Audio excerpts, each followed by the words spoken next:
Stripping down science. The Naked Scientists.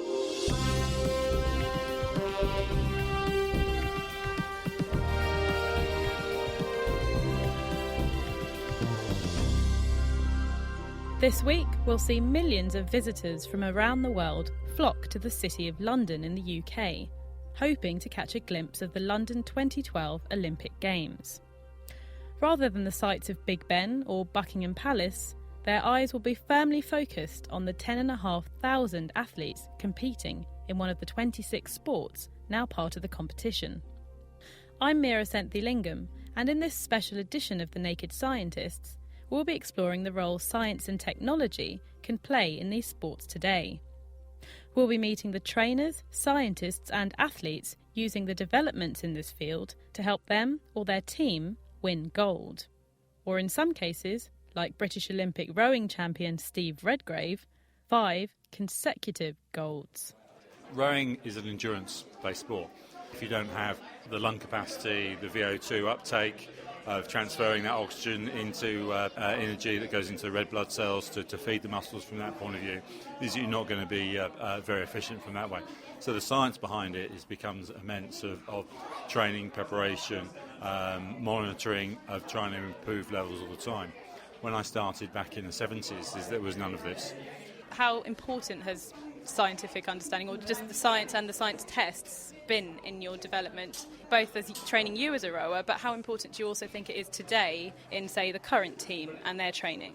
I think it's hugely important within my background. Since I've retired, it's moved on from that point of view. But sport, everyone seems to get faster all the time. They may not get faster every time they go out or within a year or even an Olympiad of the 4-year cycle. But over a period of time, times get quicker, athletes get quicker. So you've got to use every aspect. So of diet, training, the science behind it all plays a part of being a better and faster athlete than we were before. The athletes now, 12 years on from when I started, are performing faster times than when I did. Well, is that because they're better sporting specimens? Maybe. But maybe the science behind of what they're doing has become more slick and improved from that point of view. And I think there's still a lot of psychological training that can be done. I think our minds are probably our weakest element of our body. So it's not always just about training the muscles, it's about training the mind to be able to cope with the different aspects of training and the knowledge that's coming in. So we're always going to get faster. And what do you think your kind of best traits are that made you an Olympic medal-winning rower? I think in the early days I had a physique that really suited the rowing at that time. Matthew ended up being a better specimen than me within the sport, but I became mentally tougher. You can't just think it's all about science, it's all about training, it's all about the mental side of it. It's a percentage of all of it. And to be a great athlete, you've got to be able to take all those aspects on. 5-time Olympic gold medalist Steve Redgrave. Now this week, we're investigating what it takes to become an elite athlete. Because as Steve mentioned, as important as innate talent is, it's not enough to make it at the top. A good understanding of how your body works and responds to exercise and to your particular sport is key, which is where the work of exercise physiologists like Chris Easton from Kingston University comes in. The typical things that we measure are things like heart rate, energy expenditure, the amount of oxygen that one uses during exercise, lactate production, that kind of thing, to monitor physiological status, physical fitness, and then that can feed back into training programs to help improve performance. So people generally know that, say, things like your recovery rate, so how well your heart rate perhaps recovers to normal after exercise, can be a good indicator of fitness. But what's the step up, I guess, for elite sport? What are the types of things you have to monitor there? If you talk about endurance running in particular, one of the things that will be measured is something called running economy or running efficiency, and that is the amount of oxygen that one uses during a particular running speed. And that's really nice for tracking change before and after a training program, before and after altitude acclimatization, for example, and other things like something we call critical velocity or critical power power. That's the maximal speed or power that one can maintain, and definitely have been shown to be quite good predictors of particularly endurance performance. Other markers, things like VO2 max, which is the aerobic capacity, the maximal amount of oxygen that you can consume in a single minute, have been shown to be reasonable predictors of performance, but less so than things like critical velocity. So really, training needs to be quite homed in on what a particular athlete is training in to really advance them to the elite level. Yes, absolutely. Yeah, the sports scientists, the coaches, nutrition staff tailor their programs specifically for those athletes in the different sports. Everybody at London 2012 is going to have their eyes firmly placed on Usain Bolt. What is someone like his training schedule going to be to get him going, I guess, as fast as possible?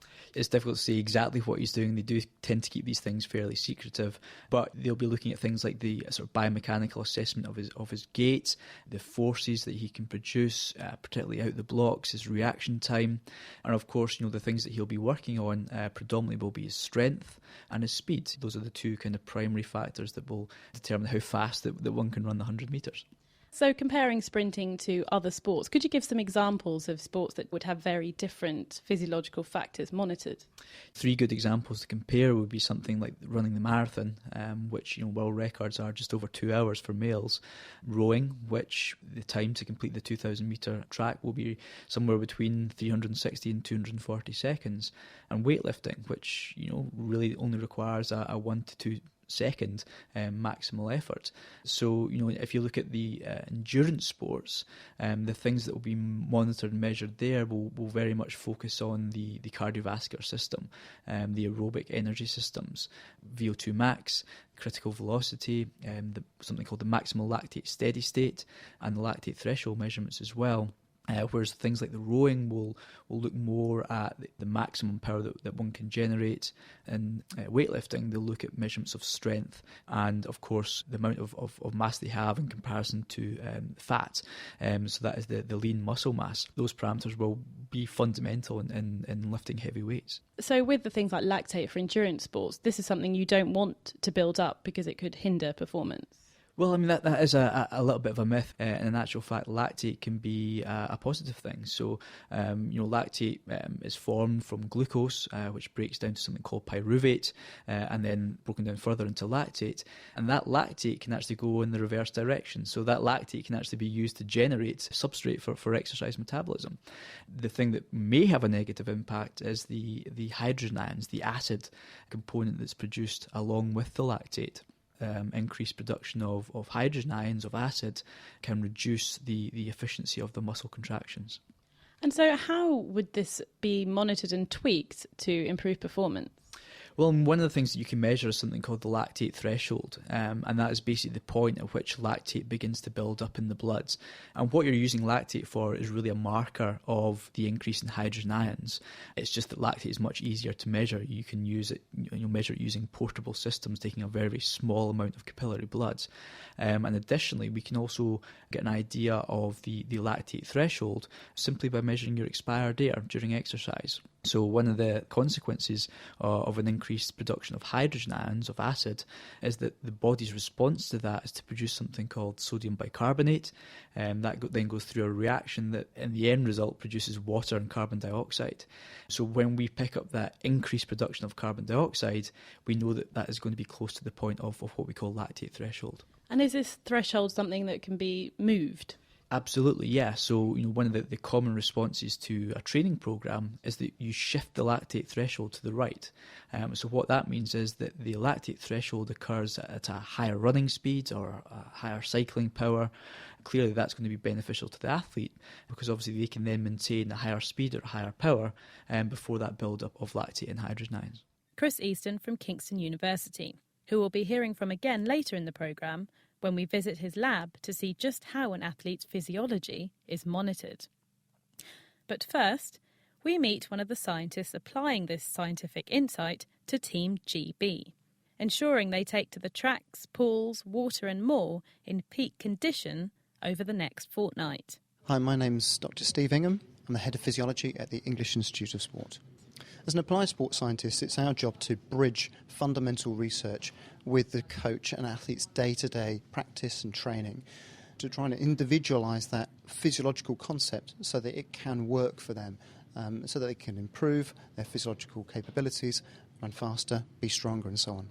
Is there any particular point, say during an athlete's training or any particular part of a training programme that's really, I guess, been influenced by scientific input? There's lots of ideas that make sense, but a coach might not like it. So you bring something new forward and it feels like innovation, feels like change. Probably a good example of that for us recently has been changing the warm-up just prior to a competition. Now, athletes and coaches are quite protected around that because they don't really want to go messing around with different types of fancy warm-ups. We've introduced a new high-intensity warm-up method across sports, but that's only really been possible through good scientific data, objective testing, and then showing the data to the athletes and coaches.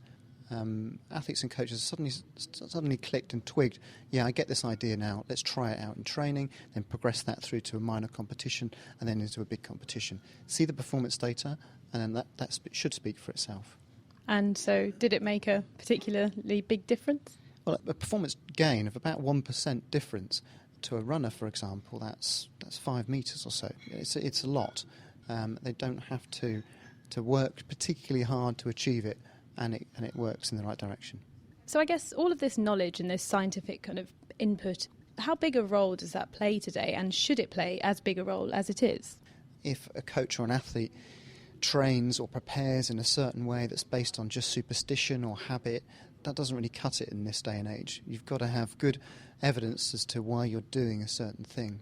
We've got to get smarter about improving our performance standards because other countries are, and they're benefiting from scientific input and reducing the probability that they're going to fail. Perhaps, on the flip side, you could say maximising or optimising their chance at achieving. So I think it's great investment. Some of the discoveries and breakthroughs can also echo down to the scientific and exercise literature. Also, hopefully it will lead to more success. The athletes using these training and testing methods are certainly hoping these methods bring success. Hi, I'm Katie Skelton, I'm 24 and I'm part of the Great Britain Synchronised Swimming team. Synchronised swimming is built up of many different things. For example, it's like dancing in the water, so you need to be able to sort of move to music well. You need to be very flexible, so we do a lot of stretching in that area. But you also need to be really fit and strong.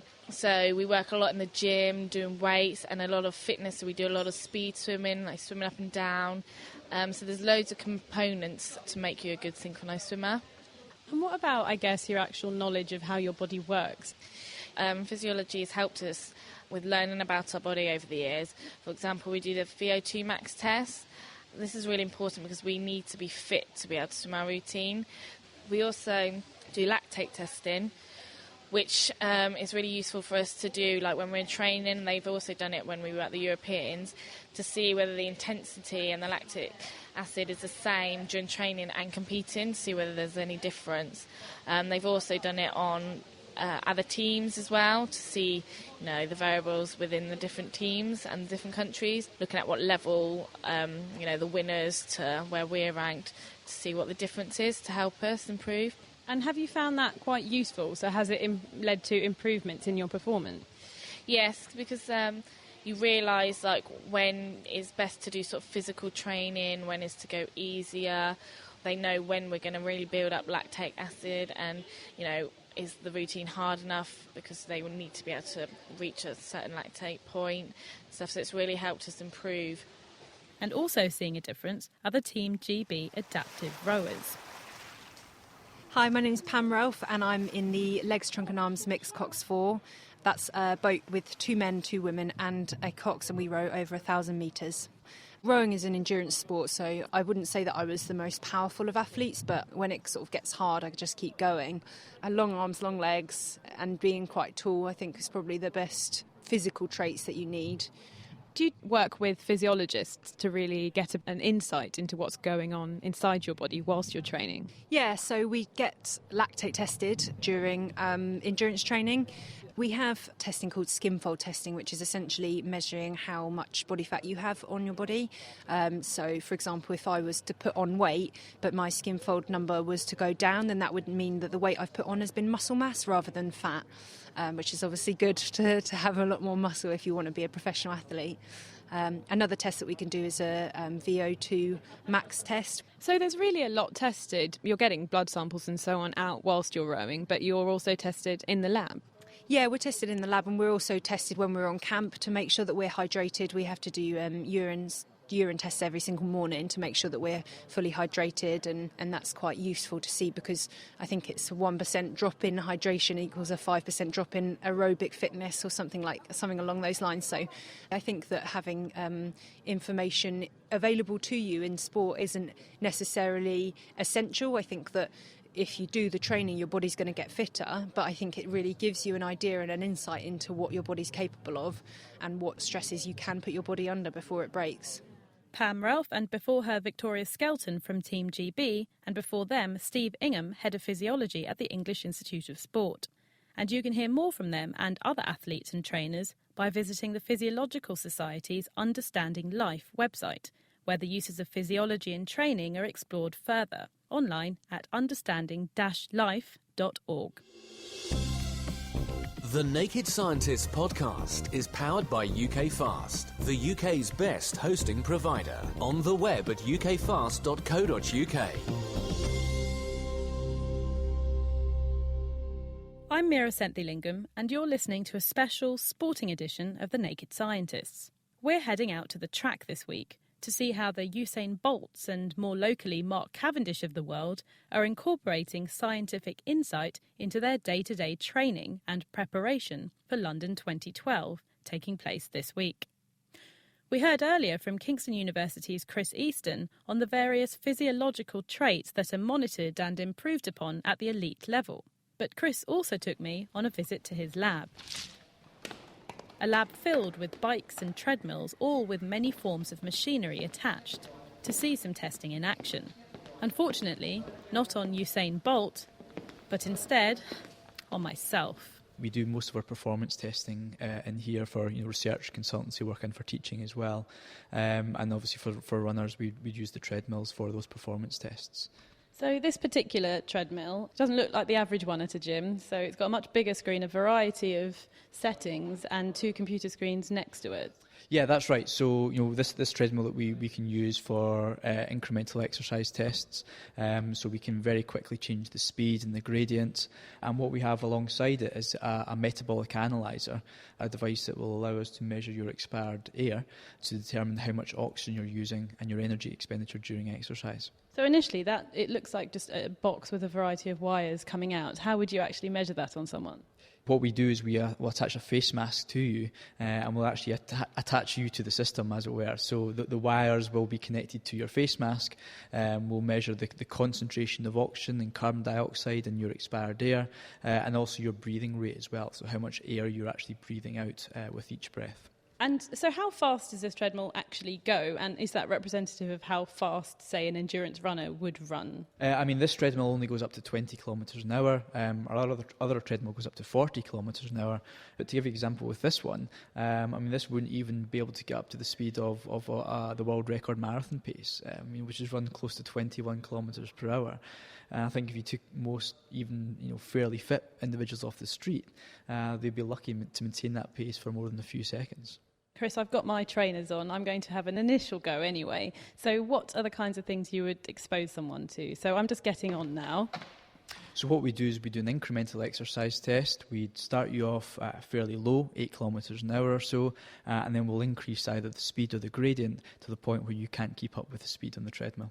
So we're not getting to that. You're going to put it on the initial 8 kilometres an hour. That's right. We'll just do the very initial stages of the test, collect some of your measurements, and we can see how they are. Just to warn you, the speed does start fairly suddenly, so be prepared for the treadmill to start. Okay. You're right.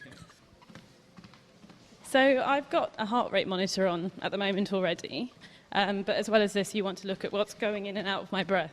That's right. So we'll measure how much oxygen you're using, how much carbon dioxide you're producing, as well as your breath, your ventilation rate as well. It's actually quite a fast-paced walk. You can, yes, I'd probably say it's a light jog as opposed to a walk, yeah. There you go, maybe more comfortable. Actually, that's better. Okay, so I have the face mask on now. It's very tight. In fact, when I breathe out... Oh, no air is leaking out. Yes, that's great. So it means we've got a complete seal. So all the air that you're breathing out will be assessed by the analyser. Just 3 to 5 minutes on the treadmill was enough time for Chris to get a range of information about my body's response to exercise and the general state of my fitness, which, although nowhere near that of an elite athlete, Slow the speed of the treadmill down, and I'll bring you down back to a walk. wasn't too laughable.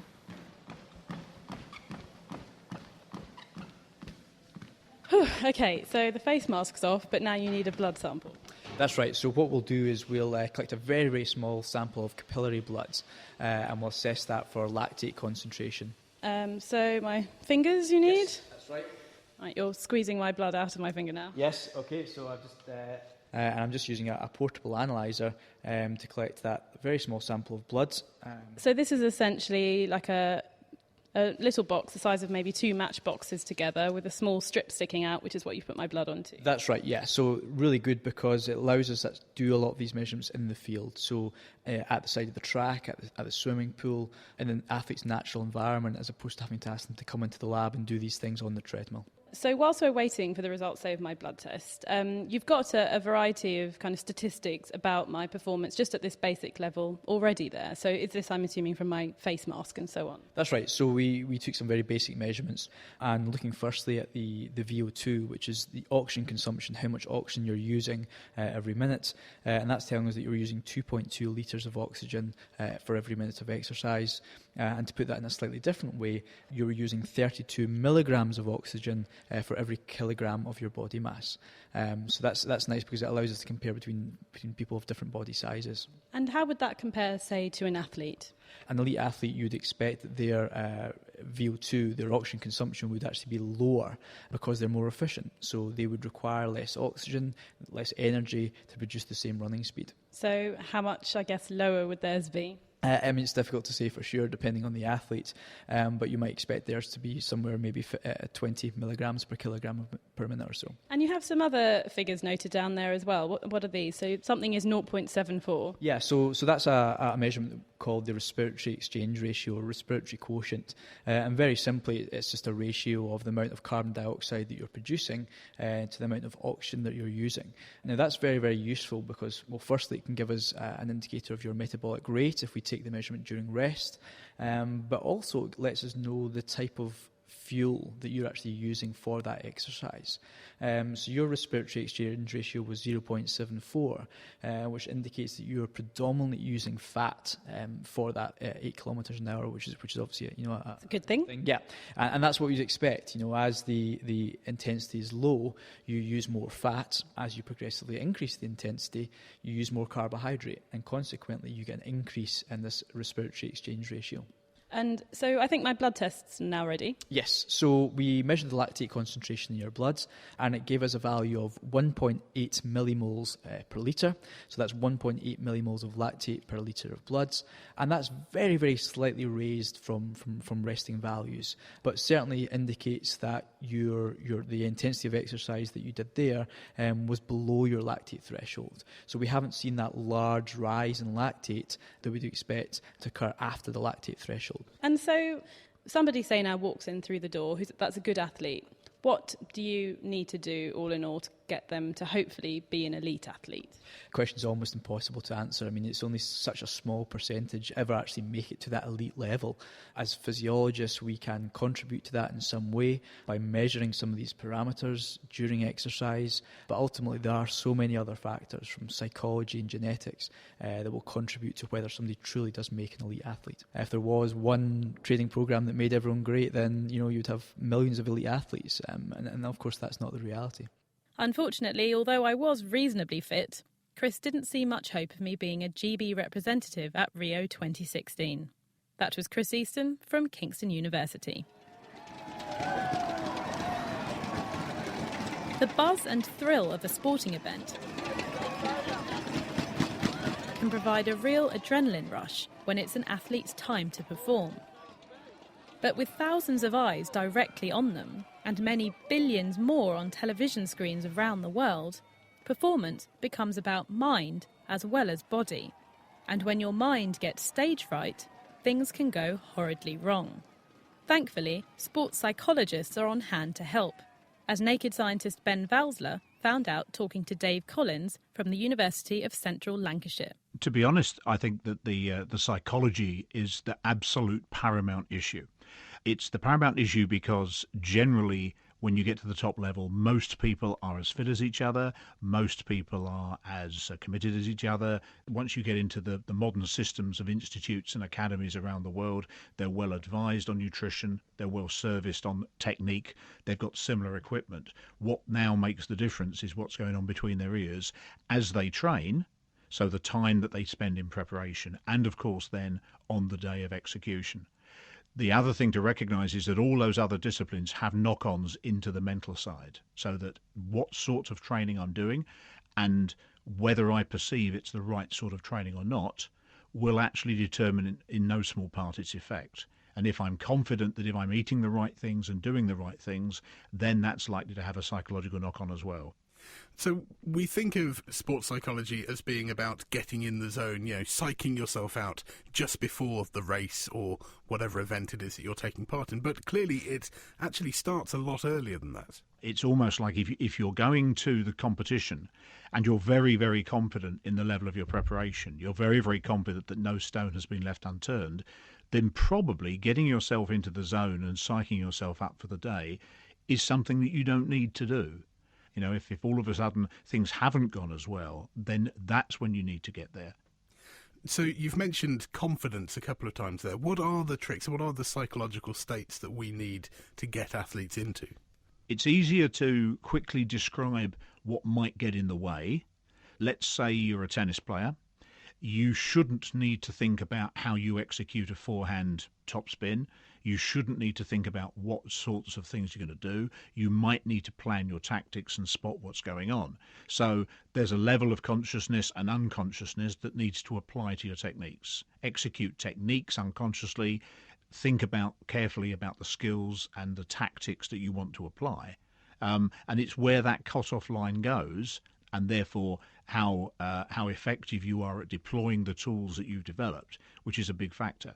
Now, the confidence comes in when all of a sudden you're going, little doubts creep in to your ability to be able to execute, maybe under these circumstances, maybe against this particular player, maybe it's the last jump of in your sequence of 6 and you've got to hit it to win the medal or not.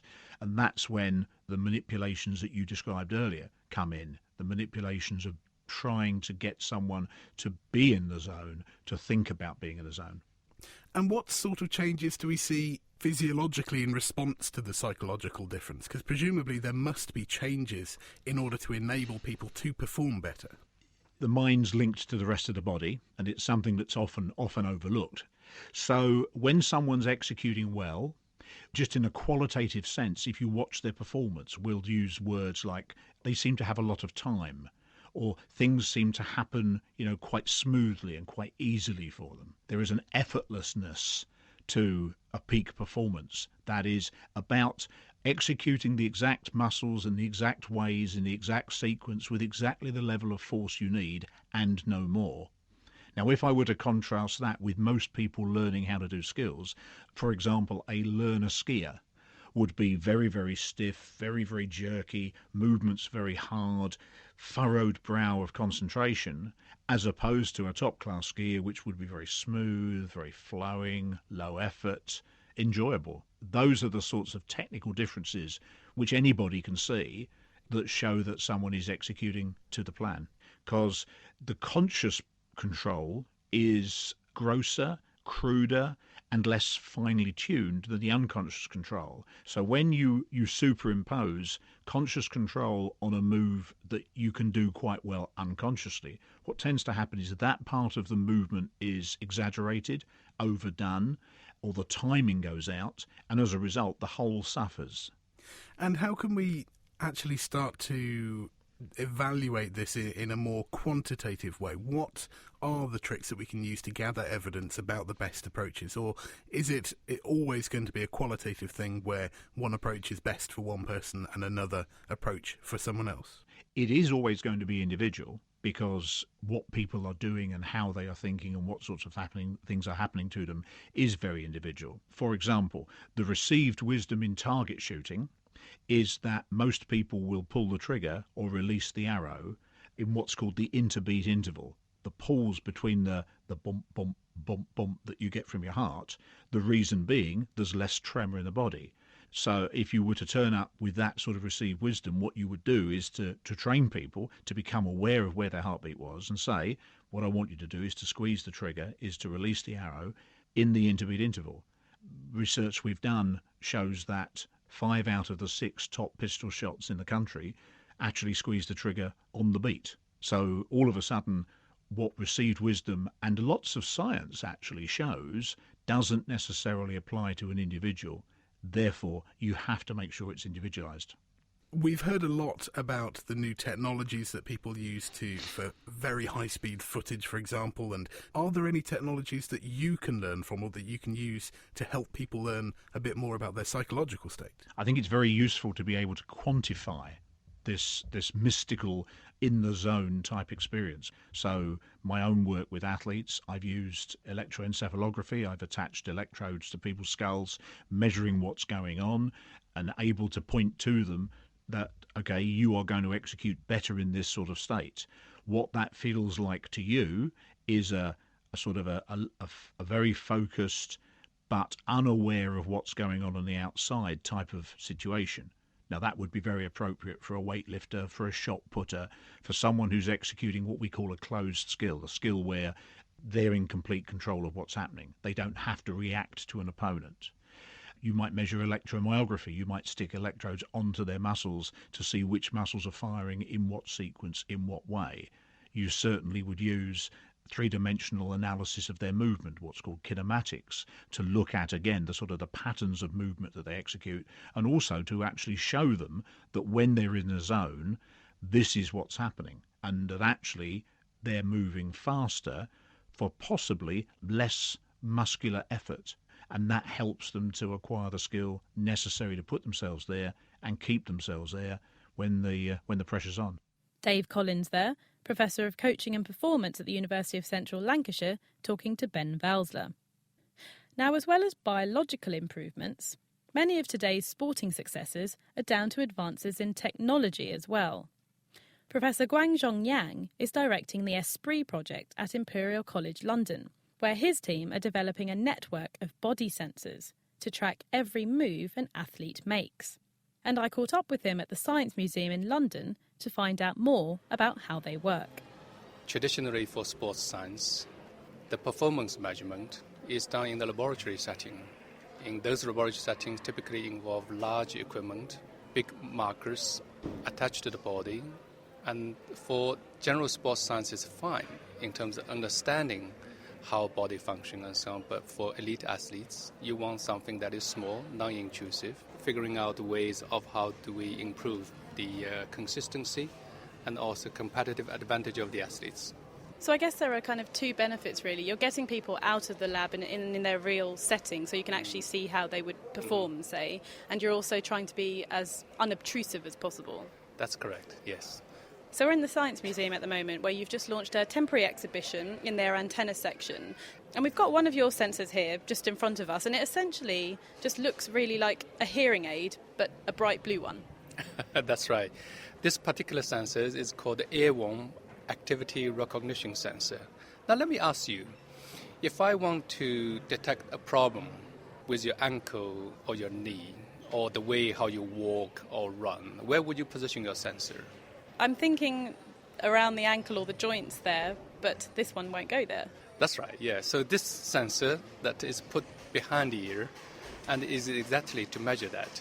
Think for a moment how our human body actually control our balance and motion. Where's our sensor positioned?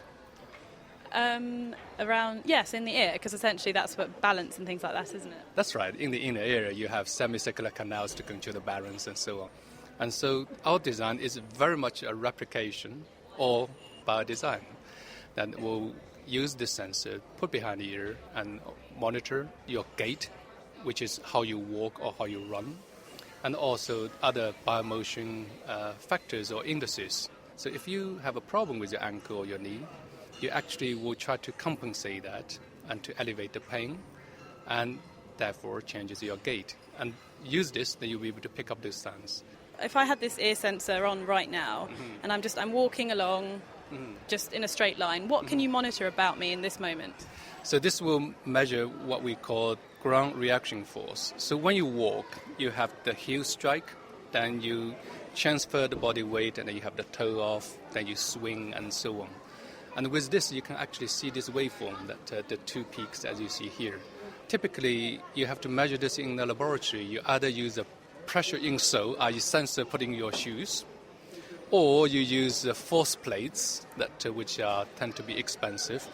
And the advantage here is that you can do this in free living environment.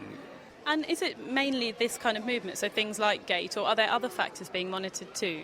It can also be used for monitoring your body trunk motion, so the general posture. Of course, then when you add more sensors onto your body, you can actually recreate all your arm movements and also all the detailed postures, almost like what you do for animation. The thing here is that you can see the evolution of those sensors that we have made over the last 3-4 years. It really has shrunk by 500 times.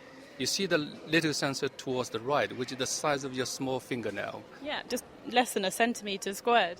That's right. Yeah, it will measure all these things. It's got a wireless transmission, and also it has onboard processing, and also can interface other sensors as well. How really does the sensor work? So it's on my ear, and it's got this chip inside monitoring so many things, but how, I guess, does it monitor all of this? In this one that has got a very simple sensor is the 3-axis accelerometer. So it's a sensor that will measure both your static and also dynamic inertia. Your orientation with regard to the gravity when you are static. Also, when you are moving, when you have acceleration, it will simply impose that with the gravity. So it's a combination of both what we call the static and also dynamic inertia. With this, then you can induce motion information. So, for instance, if you integrate that, it will give you the velocity information, and if you dare to integrate again, it will give you the position and so on. And so I'm imagining that this is particularly useful for sports where people are kind of moving just their body, and things like gait and speed perhaps are important, so runners. For runners, absolutely. Also for others as well, cycling and other sports, rowing and so on. But it has many applications. But as well as, say, the ear sensor, you are developing a sensor network, really. So next to this one, there is a very clear patch with a distinct chip in the middle of it. That's right. This particular sensor is to measure, biochemical information, in this case, the lactate from the sweat, as a surrogate marker that look at, muscle exertion and so on. So lactate is something that people produce, I guess, as they do a lot of exercise, and this is a way to monitor how much they're producing. That's right. This is the byproduct it generates. And is sweat quite a good, accurate kind of summary of how much lactate someone makes? In true fact, it's not, because sweat can be contaminated by a lot of other things that, in terms of biochemical content, in terms of pH, lactate, and so on. But this is the very convenient way of getting that biochemical information. Of course, that, drawing blood is not something that you want to do for athletes regularly. Will there be eventually a variety of sensors? Because it's mentioned that the ESPRI project will be looking at a range of sports and a range of types of factors in sport. So as well as someone's speed or gait, things like wheelchair motion or rugby collisions. Absolutely, yeah. We have developed a very small sensor that can be used for track the wheelchair, clip onto the axle, look at the training power output and also its position in the court. And all this information is very helpful in terms of looking at the force exertion as well as potentially the tactics by the athletes. You can, integrate the sensor as a patch to be worn on the body or into the garment or into a helmet and all sorts. With these sensors, have they been trialled, say, on any athletes? And have you seen, I guess, the way that they can benefit training? Yeah, we are using this for a range of training exercise and things. It's really the direct benefit is that you get the real-time information and also you get quantitative information. The sensors itself will not be able to make a medalist because it is really the work of the athletes, the coaches and all the support team. What we are contributing here is really one small facet of the entire training regime really to help to maintain the competitive advantage. Professor Guangzhong Yang from Imperial College London. Bringing the facts to bear. The Naked Scientists.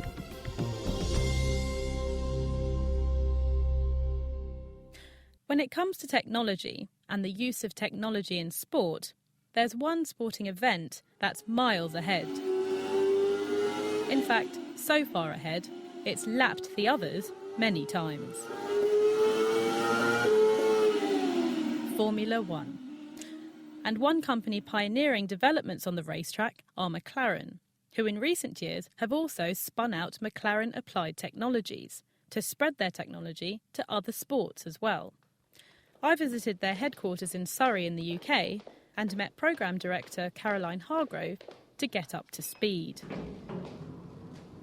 Well, welcome to the McLaren Technology Centre. Okay, so we're just about to enter our boulevard.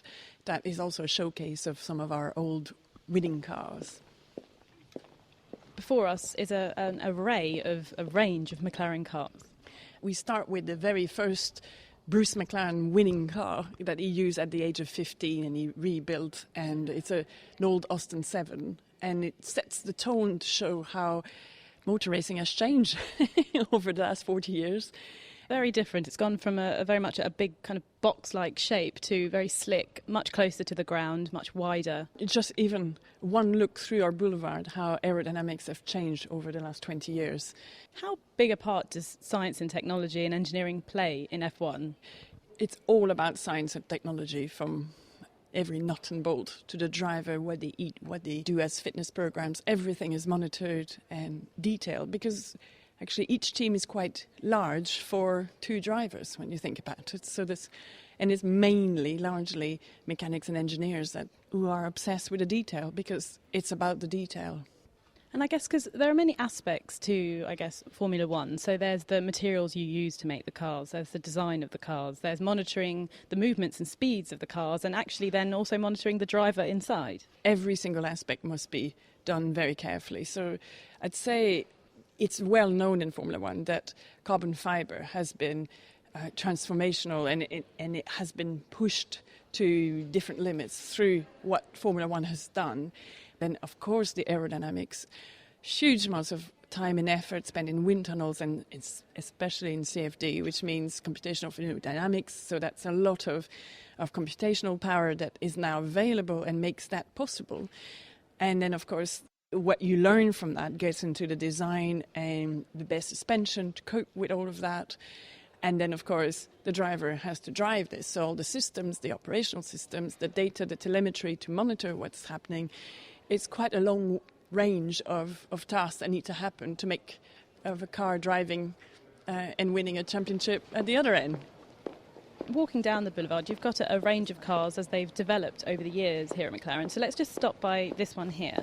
So we've reached the more modern cars. So there's a range here stemming from 2007 onwards. These are looking very different. What have been the main developments to this car then, I guess, in terms of material, design? Well, interestingly, by the time that we're in this era, it's aerodynamics that is overwhelmingly different. At the moment, for example, we've got movable rear wings. There are areas where the drivers are allowed to move their rear wing in order to reduce the drag that they provide. Now, you want the rear wing when you brake, so that it gives you the downforce. But when you're going in a straight line, it brings you drag.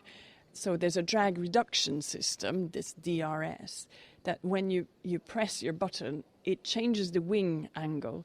It gives you no drag or very little drag, so you're getting faster straight line speed. But then you flip it back up again when you want to brake and you need a downforce. The key is the complexity of the steering wheel. There's a lot of buttons in there from what Absolutely. I can see. If we lean over and look at one of these steering wheels, there are so many buttons. At least 15 or so. Absolutely. Some are rotary switches, some are buttons. Of course, there are things like drink button. All the others will affect, say, brake balance or different engine modes or different differential modes.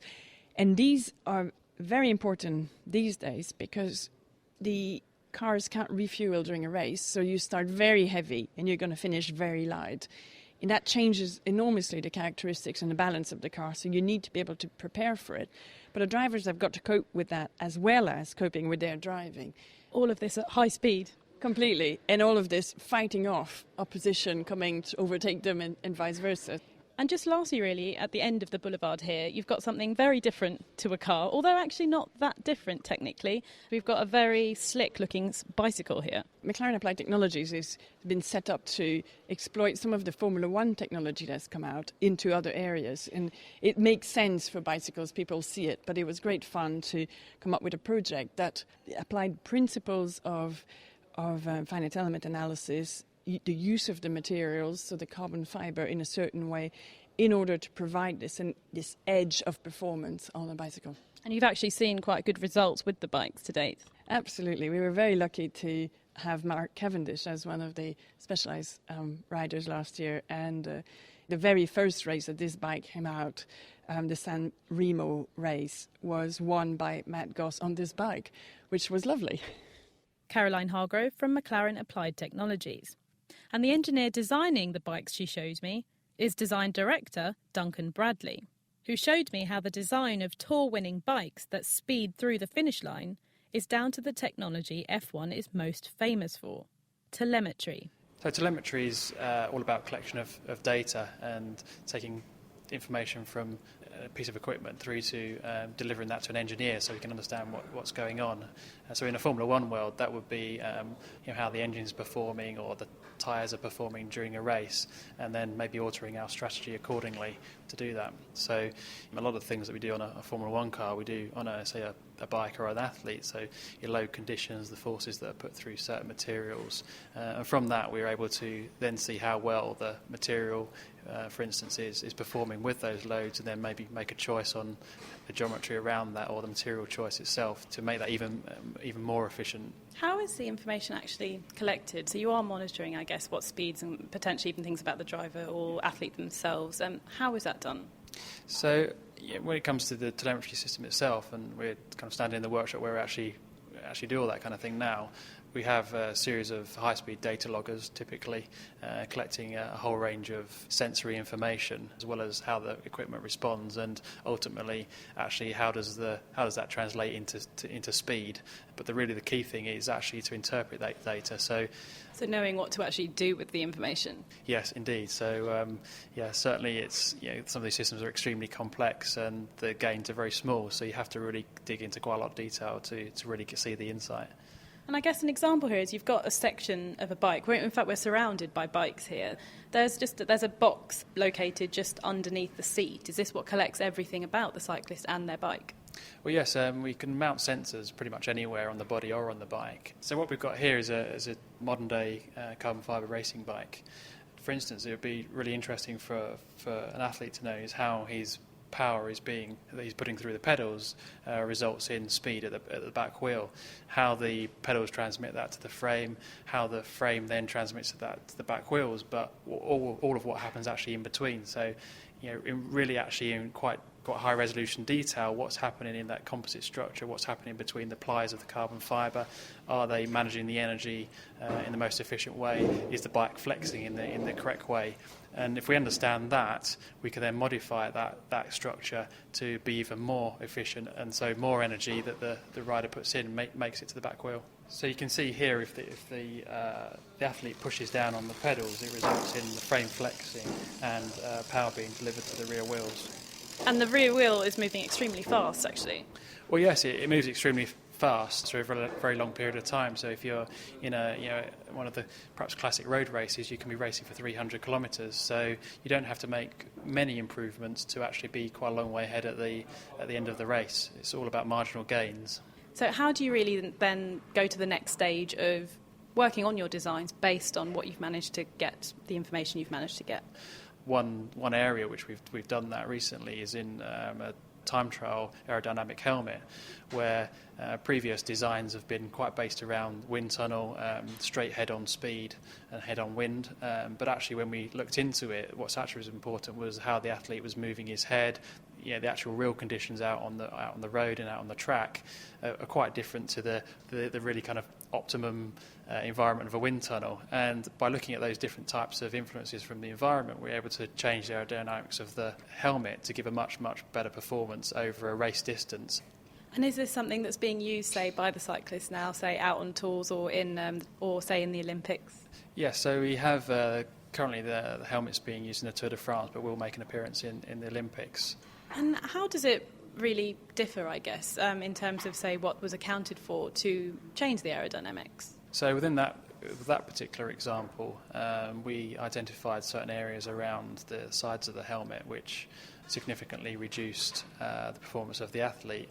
So with that project, we put a lot of effort into the computational fluid dynamics of the helmet, and without being able to understand how the CFD or the computational fluid dynamics works around the sides of the helmet in detail, we would never have come up with the concept. So with like a lot of sports, it's marginal gains. You have to put together 2 or 3 things of innovation. That was just one on the helmet that we managed to find within that project.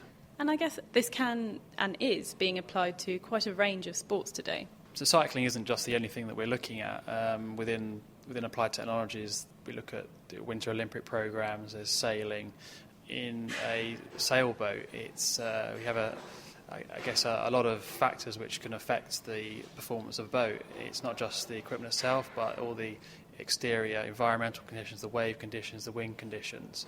And the better you can understand that, the more optimal you can either sail the boat or you can design the structure to make most of the environmental conditions. So within that industry, we're really looking to actually give very fast, very accurate feedback on the sailboat in order for the sailors to really tune and optimise their equipment. So cycling and sailing technologies, to name a few, all stemming from the speed and accuracy-driven world of Formula One. That was Duncan Bradley, Design Director at McLaren Applied Technologies. Now, to finish off, we take a look at how science and technology may sometimes take its role in sport a little too far. So far that it's then banned for giving athletes too much of an advantage. This was and is the case for polyurethane swimsuits, which as of the 1st of January 2010 were officially banned from use in official competitions. Jan Anders Manson, head of the Polymers and Composites Laboratory at the École Polytechnique Fédérale de Lausanne in Switzerland, explains why. We kind of differ between the 2 different type of sports. Sports where you have an equipment and sports where you don't have an equipment. And swimming is considered as a sport where you don't have an equipment, you have just a dress. And that should not be a major part of the performance of the athlete. In 2008, we start to see a type of suit coming that was a polyurethane suit. They were very high forces in the suit, so they could compress the body to a shape that was more performant. And it was also non-permeable, so if you had air inside the suit, it had difficulty to come out, which could also influence the buoyancy effect. What you always want to have from a swimmer is to have a dolphin-like shape of the body. And of course, when you have a high compression, you can shape your body in an optimal way. And so are these the traits that these new suits were introducing, affecting the swimmers' bodies in this way? Primarily influence the shape of the body and also the surface of the suit. And the third one is also the air could be trapped between the body and the swimsuit. And what's the material, I guess, that was enabling these suits to perform in this way and make these changes? You mentioned it's polyurethane, but how does this enable such properties? This material is then totally tight, rubber-coated textile. That was rubber material covering the whole swimsuit. Air cannot pass through it. And I guess the other difference was that the suit had a lot more material to it, so it actually covered more of the body to allow these changes all over the body. Yeah, exactly. The men and the women had the same type of suit. They cover from knee to shoulder in both cases. In the rules change, for men it's knee to navel, and for women it's knee to shoulder, like before. And what kind of changes are these making to performance? So they're affecting, I guess, a swimmer's drag in the water and also their buoyancy, which must make quite a difference to their swimming performance. Yeah, so that's the three effects. It was the drag, the floating position, and also the shape of the body. Were there any, say, figures as to how much of a difference this could make? So say in the championships where they were used, how much difference did we see? It's difficult to say in time, for it's depending on distance, but we saw higher effect on shorter distances, so 50 and 100 meter, and less on long distance like 800 and 1500 meter. And following the record evolution in many sports that have no equipment involved, we talk about 1% over 4 years. It's about record evolution we see the athletes having, elite athletes. And swimming was laying around 0.8, 1% over the last 50 years, performance increase. But during the last 2 years, 2008, 2009, we start to see it was up to 1% over 1 year, a considerable performance increase when these suits were introduced. Why did these suits make a bigger difference, say, to shorter distances? Because surely even for longer distance swims, being able to move faster is still important. What the suit helped the muscle corset of the athlete. It helped them to, it could replace some of the stomach muscle to help them to keep a horizontal position in the water. When you got tired and the stomach muscle got tired, you sink down with your bottom part of the body, which is increase the drag. Second issue is if you have air trapped under the suit, it will diffuse out with time, but in the beginning of the race, it had a more influence. So when they're not actually in the water for longer, it has a greater impact? Exactly.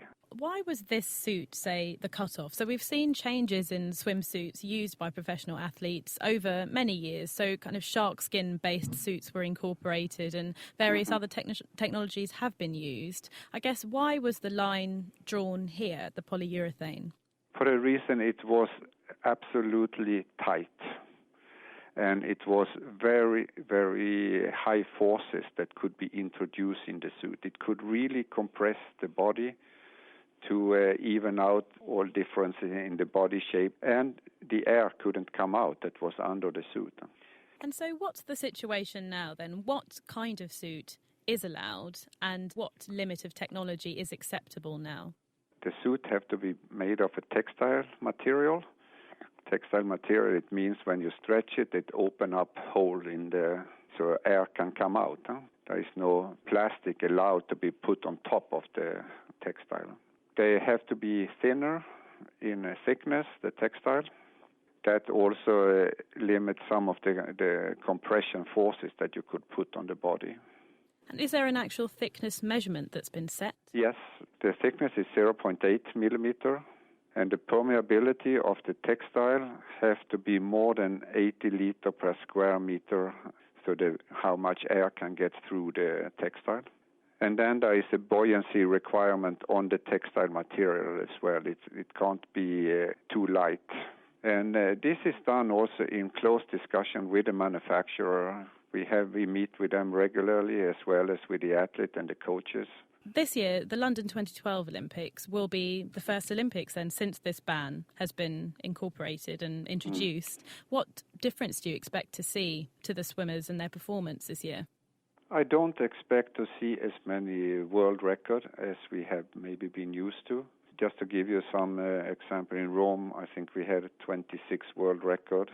And that was 2009. In the World Championship 2011 in Shanghai, we had one on 1500 meter.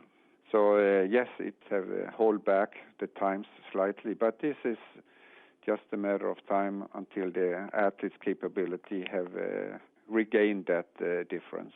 So I expect to see some world record, but not the same amount maybe as we have seen in the previous Olympics. Jan Anders Mansen from the École Polytechnique Fédérale de Lausanne. Now, that's all we have time for this week, looking into the various ways science and technology is helping and occasionally hindering athletic ability, and the world records we see broken in every competition. I'm Mira Senthilingam, and as you now watch the London 2012 Games, be sure to look out for the numerous physiologists, engineers and other scientists who've helped the athletes make it to the start line. The Naked Scientists podcast comes to you from Cambridge University and is supported by the Wellcome Trust, the EPSRC, the STFC, the Natural Environment Research Council and UK FAST. For more cutting-edge science, join us online at nakedscientists.com.